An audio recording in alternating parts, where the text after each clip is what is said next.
مولا عمر سے خلافت کا زیادہ میں حقدار ہوں. فتح مکہ پر معافی مانگنے والے لوگ کہتے ہیں کہ ہم عمر سے زیادہ خلافت کے حقدار ہیں. عبداللہ بن عمر کہتے ہیں میں نے ارادہ تو کیا تھا, میں نے کہا میں اسی وقت معاویہ کو جواب دوں, معاویہ تیرے سے زیادہ خلافت کا حقدار وہ ہے جس نے تجھے اور تیرے باپ کو مار مار کے مسلمان کیا ہے. مولا علی وہ مسلمان تھا اور تو اور تیرا باپ ابو سفیان رضی اللہ عنہ اجمعین وہ کافر تھے اس وقت.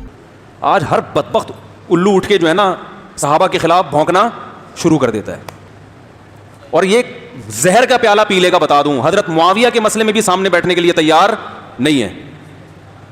یہ پی لے گا زہر کا پیالہ, یہ نہیں بیٹھے گا سامنے.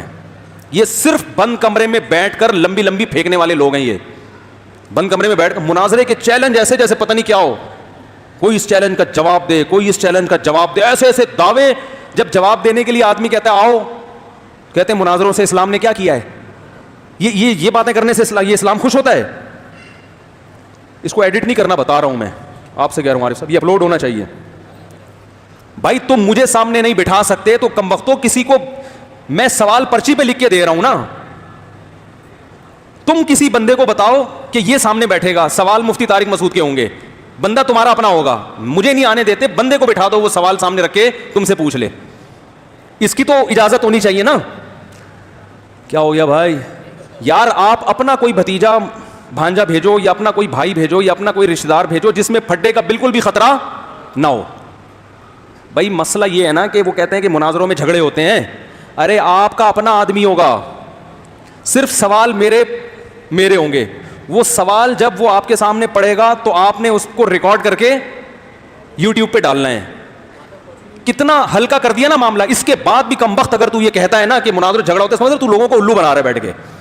تو علمی کتابی نہیں ہے, تو دنیا کا سب سے بڑا فسادی ہے جس کا کام, جس کو وقت کو بٹھایا گیا ہے صحابہ کے خلاف بھونکنے کے لیے. تیرا کام یہی ہے, الو بنا رہا ہے لوگوں کو. تراویح کے مسئلے میں طبیعت سے الو بنایا.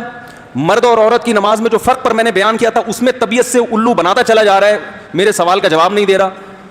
پھر ایک اور مسئلہ تھا تراویح کا مسئلہ اور مرد اور عورت کی نماز میں فرق پر جو میں نے بیان کیا تھا. اس مسئلہ اشرف علی تھانوی کا جو کلمے کا جھوٹ اس نے الزام لگایا ان کے اوپر کہ انہوں نے اپنے نام کا کلمہ پڑھایا ہے, اس میں جھوٹ بولے چلے جا رہا ہے مسلسل. اتنا ڈھیٹ آدمی کہ جھوٹ بولے چلے جا رہے ہیں. میں دعوے سے کہتا ہوں انہوں نے اپنے نام کا کلمہ نہیں پڑھا. ایک دفعہ سامنے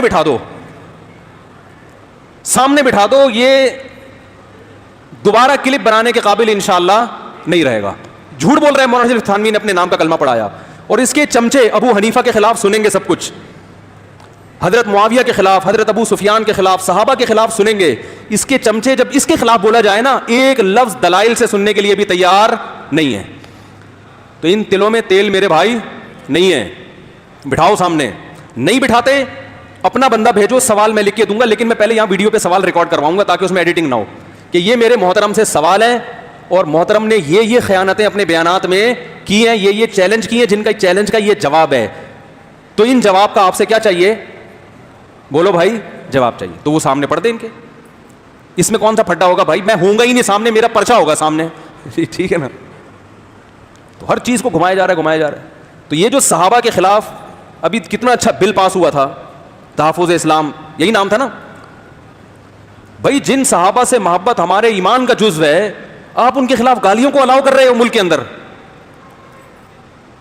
بل میں یہ تھا نا کہ کسی صحابی کو برا بھلا نہیں کہہ سکتے, اس کے خلاف آواز اٹھائی اور وہ بل پاس ہونے سے رہ گیا. تو یہ ہماری دینی تنظیمیں کیا کر رہی ہیں, یہ کیوں اسمبلی میں شور نہیں مچاتی؟ سب چپ چاپ بیٹھے ہوئے. 2-4 ایشوز ہیں جس پہ بس بھیڑ بکریوں کی طرح عوام ساتھ دیتی ہے تو اس پہ سب ساتھ ہو جاتے ہیں. تو جو کرنے کے کام ہے کوئی اس کی طرف توجہ بولو بھائی نہیں دے رہا. تو کہاں سے کہاں بات چلی گئی ہے. جب صحابہ کے بارے میں ہم پڑھتے ہیں سنتے ہیں نا تو پھر ظاہر ہے کیا قربانیاں ان لوگوں کی بھائی.